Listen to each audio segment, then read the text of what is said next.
Madame Aminata Touré danga ma génnee ci groupe WhatsApp coalition Diomaye président. Madame Aminata Touré danga ñëw fekk ñu ci coalition Diomaye président nga jóge ci Macky Sall fekk ci ñu daw buruxlu dugg ci coalition bi. Madame Aminata Touré vous êtes un dictateur wala Diomaye dalaa jox coalition pour nga nekk un démocrate. Madame Aminata Touré xoolal sa taxawaay. Madame Aminata Touré yàq nga coalition Diomaye président. Madame Aminata Touré sa élément yi ngay samp ci département yi ak ci communes yi particulièrement au niveau de Grand Yoff pour am buzz pour defar sa ginnaaw avant élection 2029 loolu le président de la République da la war a stopper. Sinon di nga daanel le président de la République Bassirou Diomaye Faye son excellence. Mën nga ma génne nag ci groupe WhatsApp mais mënoo ma génne ci Diomaye ndax Diomaye mooy jëwrin mooy Diomaye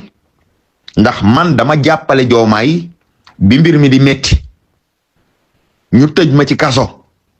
waaye ñi ñu imposer ni yépp mu ñuy say élément ñi ñu imposer ñoo xamante ne amuñu BFM. Madame Aminata Touré kon supprimer sama numéro 1 milliard de fois ci groupe WhatsApp bi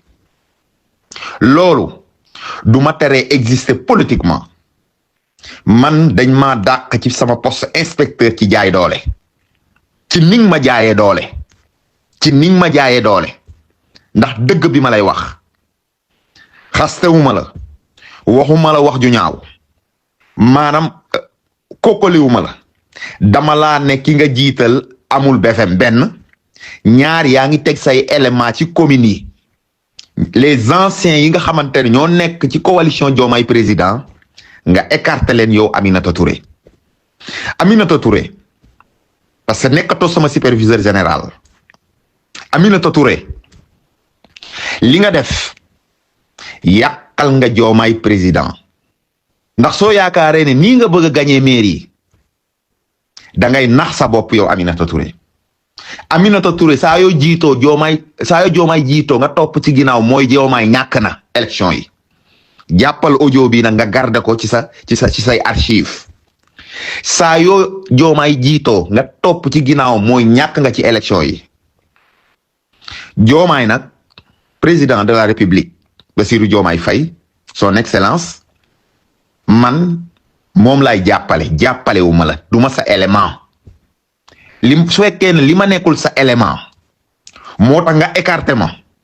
moo tax nga teg say nit loolu yow la concerné madame Aminata Touré ñëpp xam nee nañ dóorkatu marto nga te dóorkatu marto boobu dafa fës fu ne ñoo ngi lay waxtaanee ci commune bi fu ne ñoo ngi lay waxtaanee madame Aminata Touré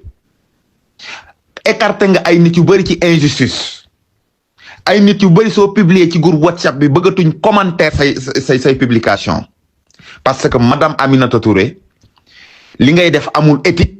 sa politique amul éthique amul ngor amul moral man nag séeréer laa nekk doomu jaraaf man duma dox ci lu dul ci ay caaxaan duma dox ci ay caaxaan duma dox ci ay njuut njaaj su fekkee ne da nga teg say élément su fekkee ne suñu réunion bi ñu defoon fee au niveau de hôtel Les Relais moo tax nga génne ma ci groupe bi kon génne ma ba faw ndax hôtel des Relais da nga mobiliser say élément nga xam ne da nga ne coordonnateur bu nekk maanaam autorité bu nekk ak membre signataire bu nekk dafa war a indi benn élément yow nga mobiliser say élément yow madame Aminata Touré loolu bokkul ci déontologie bokkul ci respecter les normes suñ doon génnee ci groupe bi yow lañ war a génne ci groupe bi yow lañ war a jël seppi sànni fële yow madame Aminata Touré audio bi nag dama la koy envoyer pour soo ko jotee nga liir ko soo ko liirul aussi dinaa ko partager ba Sénégalais yépp xam fan la dëgg féetee ndax ñun dañoo sacrifier suñu dund ngir jeunesse bi dañoo xeex ngir jeunesse bi mësuñoo xeex ngir suñu intérêt mësuma la demander emploi madame Aminata Touré mësuñoo toog ma ne la defal ma dara madame Aminata Touré kon maanaam le fait que nga génne ma ci groupe bi c'est une injustice flagrante mais ndok bi nga ma génnee ci groupe bi ndax yow sa groupe bi